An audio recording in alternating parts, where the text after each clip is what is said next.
Shalom Uvracha, Baruch Hashem. Dans la continuité de ce qu'on essaie de faire passer en 12 minutes, 13 minutes, c'est très condensé. Il est évident que chaque concept, comme on l'a expliqué au début, le premier cours, il faudrait vraiment des milliards d'années, tellement il y a d'explications sur chaque mot. Mais l'essentiel, ta fasta merubé, le tafasta, il y a un principe dans la Gemara, le fait de vouloir trop, on n'a rien, tafasta me'at tafasta, mais lorsqu'on saisit même un peu, Baruch Hashem, on a tout saisi. C'est un principe inexorable et merveilleux que Dieu nous a permis d'avoir. Puisque la Hashgacha fait que la paracha de la semaine, c'est dans laquelle on enregistre Balak, Dvar Malchut, le Rabbi explique une notion qui est extraordinaire. Non seulement le fait que l'Admour Azaken nous dit qu'on doit vivre avec la paracha, mais dans l'esprit de ce qu'on a expliqué ces deux premiers cours, c'est de dire aujourd'hui, encore une fois, toute la Torah, je me répète, je mets bien mes lunettes en face pour bien vous voir et vous dire que toute la Torah n'est que l'histoire de chute et de remontée, jusqu'à la Géoula. Alors, à chaque fois qu'il y a une chute et remontée, voir comment la chute arrive et comment la remontée est possible. Pourquoi ce principe-là? On tâchera avec l'aide de Dieu de le dire dans d'autres cours, mais là, on parle de ce principe de chute et de remontée. Et c'est sûr que les explications, elles sont déjà, on est obligé de rentrer dans un niveau de profondeur de la Torah, le fait qu'Akadosh Baruch Hu a fait que, depuis le départ, ce qu'on appelle, et ce qui a été expliqué dans beaucoup de cours, mais je vous dis le mot, que ça rentre dans votre neshama, Shvirat Kelim, que Akadosh Baruch Hu a eu l'intention de créer, ensuite il y a une brisure, ensuite il y a une reconstruction, et tout ça se retrouve ici-bas, de façon matérialisée à partir du spirituel. Ça s'est habillé dans les mots de la Torah et dans l'histoire humaine, jusqu'à la Géoula, si Dieu veut. Le point qu'on va traiter avec l'aide de Dieu, c'est une chose très étonnante. Bilam, sur les conseils de Balak, a voulu maudire le peuple juif. Au lieu de maudire Baruch Hashem, il n'a que béni, et toutes les bénédictions sur la Géoula viennent de l'ennemi, toujours les paradoxes de la Torah, c'est-à-dire que quand tu t'attends à une chose de bien, le bien peut être vecteur de quelque chose de négatif. Par contre, celui qui veut vraiment être le ferment, le lance de fer du mal, va être le vecteur du positif, puisqu'une chose va avec son contraire, puisque d'Akadosh Baruch Hu, de Dieu, Olam Chesed Ibané ne vient que le bien. Ah, c'est vrai que ça peut venir se couvrir, se présenter comme un mal, mais dans l'absolu, le bien va ressortir comme on le prouvera. Toujours est-il, ici, on voit que ce Bilam qui a eu l'interdiction de maudire le Ham Israël va au contraire les bénir. Mais il a une telle haine d'Israël qu'avant de partir, Vayomer Bilam et Balak, Alogam et Malachim Sheratecha, alors qu'est-ce qu'il va dire? V'ata ineni olech le'ami, voici, je repars. Je vais te donner un conseil. Asher, et donc je vais te donner un conseil. Rashi nous dit, c'est quoi le conseil? Il dit, leur Dieu, il a horreur de la Zohama, des relations sexuelles interdites. Il a donné la Torah, c'est très précis comment on doit faire, avec qui on a, avec qui on ne peut pas. Et donc, le fait que tu arrives à les faire trébucher, il n'y a que comme ça que tu vas provoquer cette colère de Dieu sur le Ham Israël. Alors donc, le conseil, c'est que tes filles, ces princesses, ces Miss Monde et Miss Univers, comme Rachid nous dit, c'était les femmes les plus belles, les Médianites, les Moabiotes, etc. Allez là-bas, mettez-les sur les marchés, et quand les Juifs viennent pour acheter du lin, parce qu'ils n'en avaient pas, et pour offrir à leurs femmes, alors, pour ceux qui connaissent l'histoire, je la résume très simplement, faites-les boire, et ensuite, lorsqu'ils seront sourds, qu'elles s'énutent, qu'elles se proposent, une fois qu'elles vont vouloir se proposer. Avant de se proposer, il y a une façon d'adorer le Dieu qui était leur Dieu à ses habitants de Moab et de Balak, du roi. C'était quoi? C'était de faire ses besoins devant ces idoles-là, l'horreur. C'est-à-dire que le déchet était devenu la suprême façon de servir Dieu. Tout ce qui est déchet, c'est là-bas que c'était la valeur absolue. Ça demande des milliards de cours. Mon point à moi, c'est de dire la chose suivante. C'est que finalement, ils ont craqué. Épidémie, 24 000 morts. Ils viennent en larmes voir Zimri. Qui est Zimri, le prince de la tribu de Shimon, puisque essentiellement de sa tribu vont venir les morts. Et Zimri, qui est un prince d'Israël, voit que Moshe Rabbeinu ne bouge pas, tout le monde meurt, alors il vient. Et qu'est-ce qu'il fait? Il dit, attendez, donnez-moi, allez me chercher la princesse là-bas, puisque le père, il veut nous la donner, donnez-moi la fille de Balak. Il vient avec cette Médianite. Alors il y avait Moab et Midian, et il vient avec cette Médianite, et il dit à Moshe Rabbeinu, Imzu Asura, mi tire le Chabat Paro. Si cette femme-là, elle m'est interdite à moi, et que ma tribu, elle est en train de mourir parce qu'elle a été avec des goïs comme ça, qui te permet, toi, d'être avec la fille de Yitro, pas de Paro? On imagine la stupéfaction de Moshe Rabbeinu. Moshe Rabbeinu, Dieu va lui enlever la possibilité de parler, il va lui faire oublier la halakha. Pourquoi? Parce que Dieu, il a préparé qu'un homme qui est descendant aussi de ce Yitro vienne et se hisse au plus haut niveau qu'on peut atteindre de la Keuna Gdola, d'être un Kohen Gadol, lui et ses descendants, pendant des siècles et des générations, Pinchas. Extraordinaire. Donc on attaque Moshe Rabbeinu sur le fait qu'il était marié à qui? À une convertie qui s'appelle Tzipora. Question simple que le rabbi soulève. On sait très bien que Moshe Rabbeinu n'était pas juif. Tzipora n'était pas juive. Au moment de Matan Torah, tout le Ham Israël se convertit.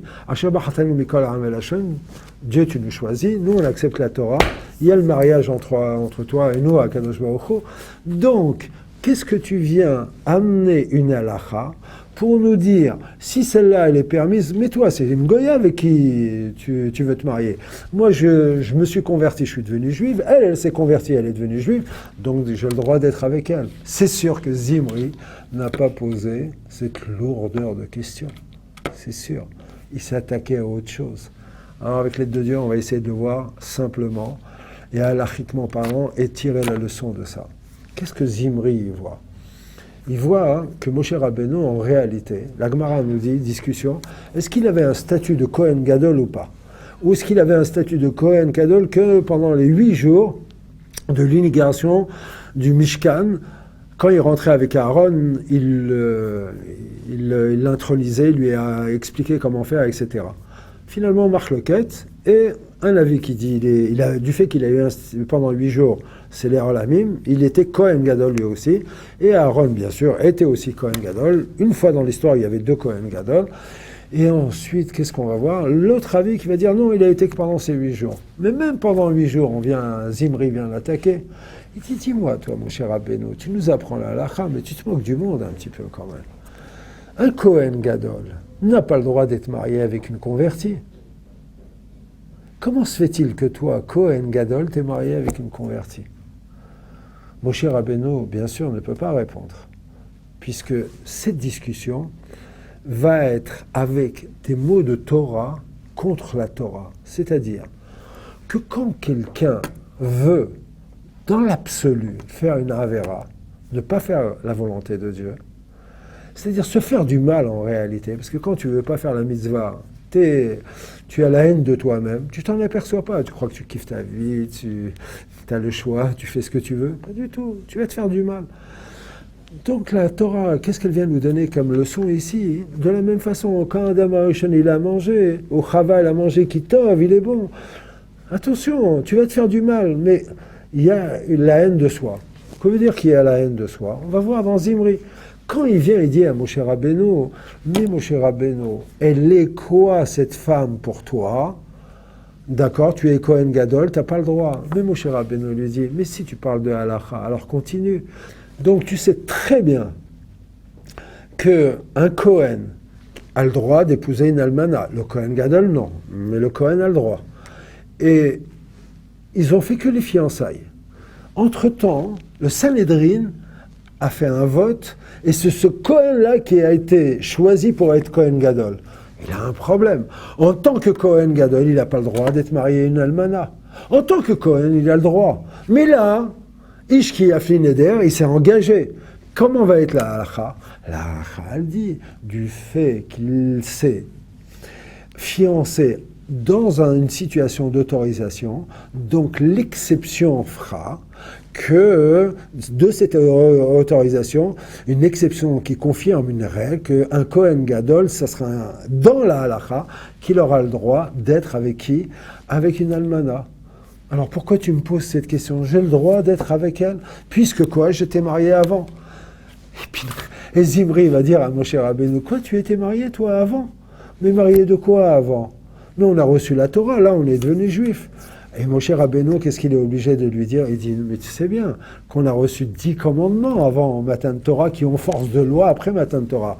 Les Shevar Mizot Bnei Noach, le guide Anaché de Yaakov Avinu, la Brit Mila de Avraham Avinu. Après Matan Torah, on dit l'Achniso Bebrito chez Avraham, on dit pas l'Achniso Bebrito chez Moshe.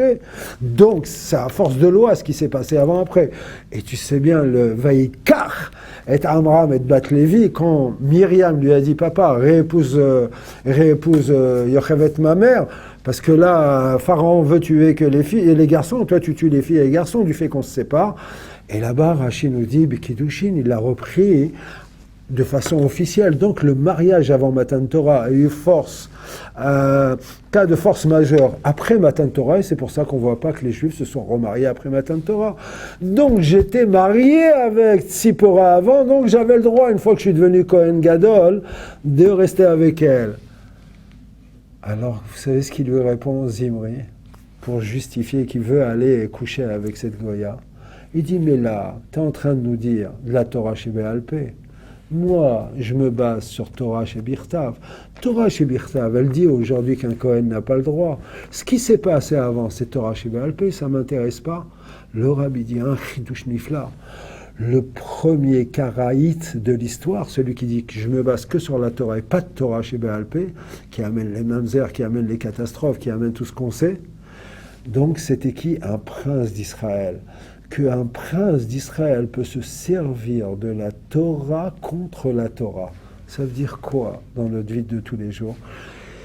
Premièrement, donc la leçon qu'on voit, c'est que d'après la halakha, il n'avait pas le droit d'attaquer Moshe Rabbeinu, mais d'après le fait qu'il s'attaque à Torah chez Béalpé, là, le fait de renier Torah chez Béalpé, c'est la catastrophe du clan Israël. Adam Arishon, qu'est-ce qu'il fait, lui? Il va remettre en question la Torah avec Chava. Puisque Adam Arishon, Dieu lui dit, tu ne mangeras pas. Pourquoi tu es mossif un mot? Pourquoi tu es mossif de ne pas toucher l'arbre? Le fait que tu as rajouté, la halakha vient, ne rajoute pas, ne réduit pas. Eh bien, puisque toi, tu as rajouté un mot, Zimri va s'attaquer à Moshe Rabbeinu, et lui va enlever les mots de la Torah, il va vouloir enlever la Torah chez Béalpé, puisque c'est inversement proportionnel, on l'expliquera avec l'aide de Dieu, dans des concepts dématérialisés, tout ça c'est que des mots. Mais le point, encore une fois, qu'on a tiré de ce qu'on est en train de dire là, c'est que pour chacun de nous, surtout pas faire le malin, s'imaginer que je peux me servir de la Torah, comme beaucoup le disent, Moshe s'est marié avec Tzipora, alors j'ai le droit de me marier avec, surtout pas. On voit la fin de cet homme-là, mais en réalité, qu'est-ce que ça a préparé encore une fois? Qu'un homme, Pinchas, qui est le descendant de Adam Arishon, doit venir reprendre la couronne, arranger cette partie de Moshe Rabbeinu, de Adam Arishon qui a été entamée. Et lui, qu'est-ce qu'il fait? Il plante, et Baruch Hashem, qu'est-ce qu'il devient? Kohen Gadol. Alors donc, la Torah nous a promis à nous tous, Mamlechet Kohanim, qu'on sera un peuple de rois et de Kohanim, qu'on soit tous des Pinchas, c'est-à-dire que quoi? On ne joue pas. On a confiance que quand Dieu nous a donné la Torah et les mitzvot, c'est le seul moyen pour nous de réparer ce qui a été endommagé à notre source sur le plan actuel et dans le passé, pour préparer l'avenir avec l'aide de Dieu, que Dieu nous donne cette force d'être des vrais Pinchas pour mériter cette couronne de royauté et de Keuna que Dieu et le Rabbi a dit, la génération est prête pour la recevoir immédiatement. Amen.